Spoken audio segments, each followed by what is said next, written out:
대손충당금 및 대손금 조정 명세서에 대해서 설명드리겠습니다. 자, 대손충당금은 채권의 대손으로 발생할 비용 또는 손실을 추정하여 비용으로 계상하는 금액을 의미하고요. 대손금이라고 하는 부분은 회수가 불가능한 채권을 의미하는 부분입니다. 자, 그러면 이제 법인세법에서 정하고 있는 내용들을 한번 정리를 해보면 대손충당금 설정 대상 채권의 범위가 되겠습니다. 외상매출금, 대여금, 이에 준하는 기타 채권에서 음상의 채권, 미수금, 기업회계 기준에 의한 대손충당금 설정 대상 채권 관련되는 부분이 되겠습니다. 근데 두 번째 보시면 대손충당금을 설정할 수 없는 채권 범위가 있습니다. 가장 중요한 게 이제 특수관계자에 대한 업무무관 가지급금. 위에서 대여금도 대손충당금을 설정할 수 있다라고 했습니다만은 특수관계자에 대한 업무무관 가지급금은 법인세법상 대여금이긴 하지만 법에서 대손충당금을 설정할 수 없는 걸로 규정하고 있습니다. 좀 주의해서 보실 필요가 있고요. 자, 세 번째 송금산입한도액. 송금산입한도액은 설정 대상 채권의 세무상 장부가액 곱하기 대손율이 되겠습니다. 대손율은 보통 1%로 적용해 주시면 되겠고, 설정 대상 채권의 장부가액 합계액은 재무상태표상의 채권 합계액에서 장부가액의 합계액에서 채권 관련되는 유보잔액을 플러스 마이너스해서 적용해 주시면 될 것 같습니다. 대손충당금액에 대한 세무조정, 대손충당금 설정액은 대차대조표상에 재무상태표상에 대손충당금 기말 잔액이 된다라고 표현이 되어 있습니다. 이 충당금 기말 잔액과 한도액과 비교해서 한도 초과는 송금불산입, 한도 미달액은 세무조정이 없습니다. 왜냐하면 결산조정 사항이기 때문에 그런데요. 자, 그러면 대손충당금 설정액이 BS상 대손충당금 기말 잔액이다라고 제가 말씀을 드리고 있는데, 자, 이 이유를 보도록 하겠습니다. 세법은 총액법으로 하고 있고요. 기업회계는 순액법으로 하도록 되어 있습니다. 그 두 개의 회계 처리 차이를 단순 기표의 차이로 인해서 발생하는 거다라고 해서 정리하고 있기 때문에 대손충당금 설정액은 기말 잔액으로 정리를 해주시면 되는데, 이걸 간단한 사례를 통해서 정리를 한번 해보겠습니다. 자, 예를 들어서 충당금 잔액이 있다. 충당금 잔액이 100이 존재를 한다라고 했을 때 기초충당금입니다. 대손충당금입니다. 자, 근데 기중에 자, 예를 들어서 5월 5일 날 대손이 발생을 했습니다. 대손이 얼마가 발생을 했냐 하면, 자, 50원만큼 대손이 발생했다라고 하면 대손충당금 50원, 외상매출금 50원, 이렇게 회계 처리하는 게 일반적이겠죠. 충당금 잔액을 기준으로 해서 대손 처리를 합니다. 그리고 기말에 가서 충당금을 설정을 합니다. 충당금을 설정을 하는데 채권 잔액 곱하기 설정률해서 나온 금액이 예를 들어서 120원이다 라고 하면, 이 120원의 의미는 재무상태표상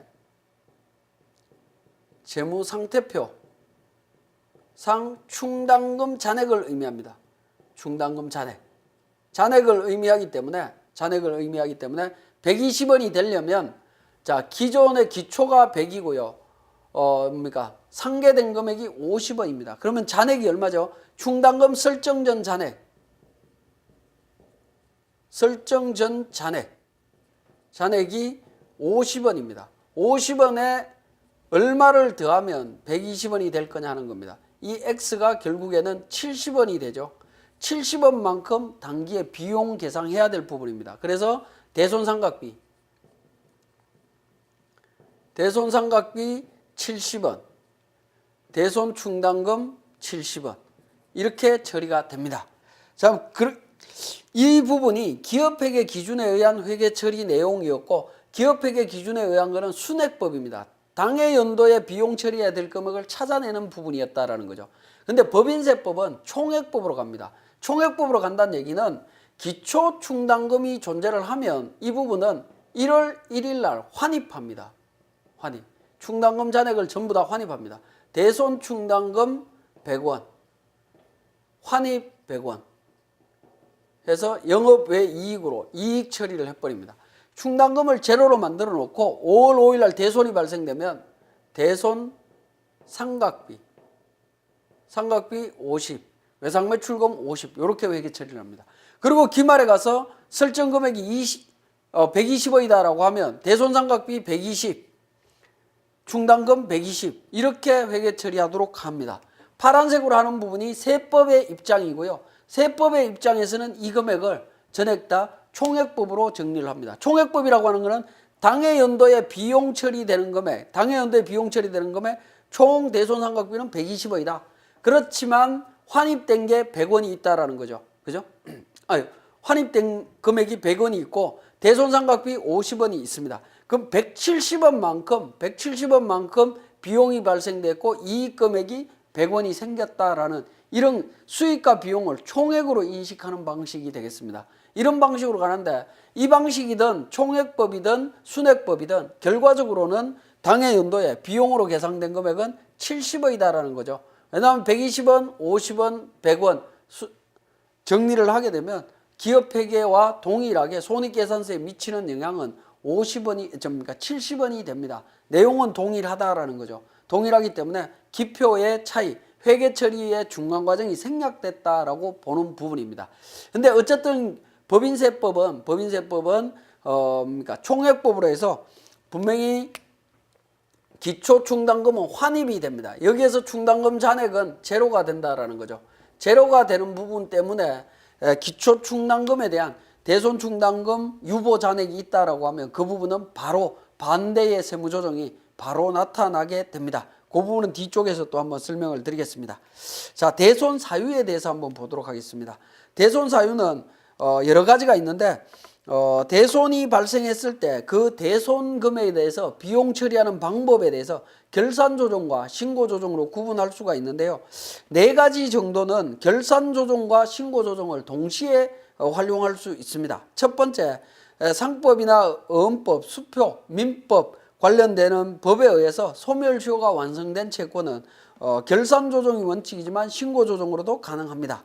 두 번째, 회사정리법에 의한 정리계획인가 또는 화의법에 의한 화의인가 결정에 따른 회수불능으로 확정된 채권, 신고조정도 가능하다라는 겁니다. 자, 그 다음에 민사소송법에 의해서 경매가 취소된 압류채권도 마찬가지입니다. 자, 그 다음의 경우에는 결산조정이 원칙이고 신고조정은 불가능합니다. 첫 번째 나와 있는 부분, 채무자의 파산, 강제집행, 형해집행, 사업의 폐지, 사망, 실종, 행방불명으로 인하여 회수할 수 없는 채권, 신고조정할 수 없습니다. 결산조정 하셔야 되고요. 동그라미 2번 대표적인 부분이죠. 부도 발생일로부터 6개월 이상 경과한 수표 또는 음상의 채권, 외상매출금 이 부분은 6개월 지난 시점에 대손 처리하면 비용으로 인정받을 수 있다는 겁니다. 결산조정 사항입니다. 동그라미 3번 회수기일을 6개월 이상 경과한 채권 중에 회수 비용이 당해 채권가액을 초과하여 회수 실익이 없다고 인정되는 20만 원 이하의 채권 이런 금액들도 결산조정으로 비용 처리할 수 있습니다. 자, 대손충당금의 상계와 환입입니다. 상계. 대손충당금을 설정한 법인은 실제 대손이 발생했을 때 충당금하고 먼저 상계해야 된다라는 거고요. 환입은 송금 산입한 대손충당금 계정의 금액은 다음 사업연도에 소득금액 계산 시에 입금에 산입해야 된다라는 겁니다. 즉 환입해야 된다라는 거죠. 아까 제가 설명드렸죠. 기초충당금 잔액 100이 있을 때 1월 1일 날 기준으로 환입한다라는 겁니다. 그래서 충당금 잔액을 제로로 만드는 과정을 거치게 됩니다. 이게 총액법이다라는 겁니다. 근데 기업회계는 보충법으로 하고 있지만 우리 각주 44번에 단순한 기표상의 차이로 대손충당금에 대한 세무조정은 하지 않습니다. 자, 7번째 대손금의 회수. 대손 처리했다가 회수하면 어떻게 되느냐 하는 부분인데 과거에 상각채권 추심 이익으로 회계 처리했던 부분인데 최근에 이 부분을 대손 충당금으로 회계 처리하도록 하고 있습니다. 자, 이렇게 회계 처리하더라도 별도의 세무조정은 없다라고 보시면 됩니다. 별도의 세무조정을 안 하셔도 상관없습니다. 복잡한 과정을 통해서 세무조정을 하든 안 하든 결과는 동일하게 되기 때문에 그렇습니다. 그렇게 이해하시고 실제 사례를 통해서 대손금 및 대손충당금 조정명세서 작성을 해보도록 하겠습니다. 자, 세무사랑2를 통해서 대손충당금 및 대손금 조정명세서를 작성해 보겠습니다. 자, 마찬가지로 본 조정명세서도 세무조정 순서가 위에 다 표시가 되어 있죠. 1번, 2번, 3번, 4번 순서대로 해주시면 되겠습니다. 자, 대손금 조정부터 보겠습니다. 대손금 조정은 우리 교재 자료에 보시면 3번 자료에 부도음 150만 원은 부도 발생일로부터 6개월 경과되어 12월 31일 날 다음과 같이 회계 처리했다라고 해서 대손금으로 바로 비용 처리를 했습니다. 부도음으로 해서 바로 비용 처리를 했는데요. 자, 받을 음으로 계정 과목은 받을 음이고요. 매출 채권 내용, 채권 내용은 매출 채권입니다. 하단 부분에 매출 채권, 미수건, 기타 채권 뭐 내용이 나오는데 매출 채권이고 부도 6개월입니다. 그죠? 사유는 부도 6개월. 금액 150만 원입니다. 충당금하고 상계한 경우와 비용 처리한 경우 구분해서 입력해 주시면 되는데 여기는 충당금과 상계하지 않고 바로 비용 처리했습니다. 그런데 부인액이 1,000원이 있습니다. 원래 부도 발생한 음에 대해서는 음 한 장당 1,000원은 비망 기록 금액으로 송금 불산입하도록 되어 있습니다. 그래서 시인액 149만 9천 원이고요. 부인액 1,000원이 나옵니다. 자, 그걸 정리하신 다음에 채권 잔액 쪽에 커서를 이동하신 다음에 불러오기를 통해서 자료를 반영해 주시게 되면 관련되는 재무제표에서 관련되는 대손채권, 대손충당금 설정 대상 채권이 반영이 됩니다. 외상매출금 3억 원, 받을 음 2억 2천, 공사 미수금 1억 5천 6백, 선수금 4천만 원, 이 부분이 반영이 될 거고요. 마찬가지로 2번에서 대손금 조정에 대한 세무조정을 했었죠. 부인 누계액 1,000원이 있습니다. 이 부분 기말 현재 대손금 부인 누계액에 자동으로 반영이 될 겁니다. 반영이 되어서 설정 대상 채권이 계산이 될 거고요. 이 금액을 기준으로 대손충당금 한도 계산으로 자동으로 이루어집니다. 설정률 기본율로 해서 1% 적용해 주시면 되겠고요. 자, 충당금에 대한 부분 보겠습니다. 자, 입금 산입 조정에 대한 부분인데요. 장부상 충당금 기초 잔액은 300만 원입니다. 300만 원 입력해 주시고 충당금 계정 잔액을 계정을 보니까 기중 충당금 환입액은 없습니다. 그냥 넘어가시면 되겠고 충당금 부인 누계액은 우리 교재 자료에 4번에 정기 대손 충당금 한도초가 50만 원이 있다라는 겁니다. 그래서 충당금 부인 누계액 50만 원 적용을 해주시면 되겠습니다. 적용을 해주고 충당금 보충액이 있습니다. 보충액은 어떻게 찾느냐 하면 보충액은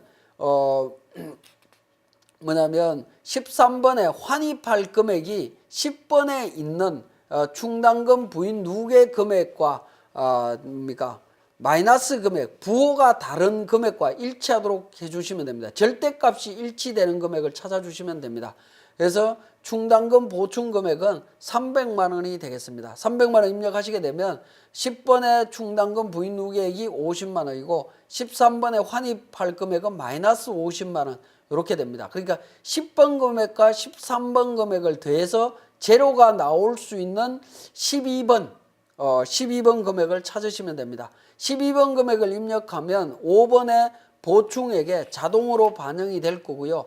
반영이 된 후에 당기 계상액은 얼마를 계상하냐 하면 자, 우리 대손충당금 계정을 보니까 1,000만 원 계상한 걸로 되어 있죠. 이 1,000만 원 계상한 걸 찾아서 입력을 해 주셔도 되고요.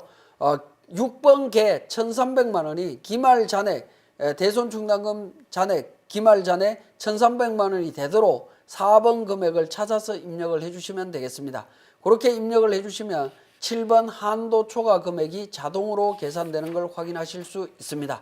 자, 이렇게 작성이 완료되고 나면 조정 등록을 통해서 세무조정을 해주시면 되겠습니다. 대손금 부인과 관련되는 부분, 부도음과 수표에 대한 1,000원, 대손충당금 한도 초과에 대한 부분, 그 다음에 정기 대손충당금 한도 초과 50만 원에 대한 유보 감소에 대한 부분 세무조정을 해주시면 되겠습니다. 우리 교재에도 교재에도 당구장 표시로 12번 대손충당금 보충액은 단기에 기업회계상 보충법으로 대손충당금 설정 시에 설정 전에 장부상 대손충당금 잔액을 의미하며 이는 회사 계상액 중에 5번 보충액에 자동 반영되고 6번 계금액은 재무상태표상의 대손충당금 기말 잔액과 일치하도록 해야 된다라고 제가 설명을 하고 있습니다. 그 내용 참고해서 정리해 주시면 되겠고, 여기까지가 대손충당금 및 대손금 조정명세서에 대한 설명이었습니다.